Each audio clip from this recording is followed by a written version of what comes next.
শারদীয় দুর্গা পূজা উদযাপন পরিষদের নিকট আমার আকুল আবেদন, আমরা মুসলমান ধর্মের অনুসারী। মুসলমান হলো শান্তির ধর্ম। আমাদের নবী করিম সাল্লাল্লাহু আলাইহি সাল্লাম হলেন আমাদের শিক্ষক। নবী করিম সাল্লাল্লাহু আলাইহি সাল্লাম আমাদেরকে শিক্ষা দিয়েছেন। নবীজি বলেন, কখনো তোমরা শত্রু বা প্রতিপক্ষর শিশুদেরকে আঘাত করবে না, কখনো গর্ভবতী মহিলাদেরকে আঘাত করবে না, কখনো নারীদেরকে তোমরা আঘাত করবে না। হিন্দু সম্প্রদায় সনাতনী ধর্মের যারা উদযাপন পরিষদের দায়িত্ব রয়েছেন তাদের নিকট আমার বিনীত আবেদন হলো, শারদীয় দুর্গা উৎসব খুবই সন্নিকটে। আমরা চাই বাংলাদেশের মতো মুসলিম দেশে আপনারা আপনাদের ধর্মীয় উৎসব শান্তিপূর্ণভাবে সম্পাদন করেন। এই উৎসবে আমরা হামলা করা, আঘাত করা, এটা আমাদের নবী করিম সাল্লাল্লাহু আলাইহি সাল্লামের শিক্ষা নয়, এটি আমাদের লক্ষ্য নয়। আমাদের লক্ষ্য হলো শান্তি। সেই শান্তিরকে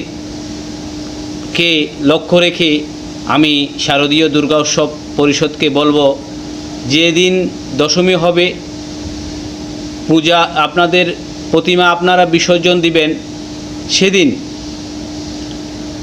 যখন একটি আমাদের মসজিদের সামনে আসবে আপনাদের প্রতিমা বহনকারী গাড়ি, তখন আপনাদের বাদ্যযন্ত্রগুলো, আপনাদের সাউন্ড বক্স, আপনাদের মাইক এবং আপনাদের যে উলুধ্বনি, সেগুলো আপনারা মসজিদ যখন আসবে তখন আপনারা সেই স্থানে আপনারা নীরবতা পালন করবেন।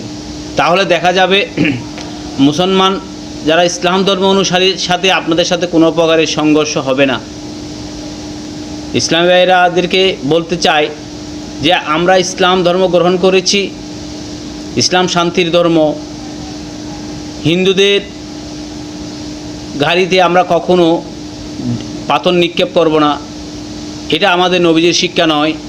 আমাদের নবীজির শিক্ষা হলো যে শান্তি প্রতিষ্ঠা।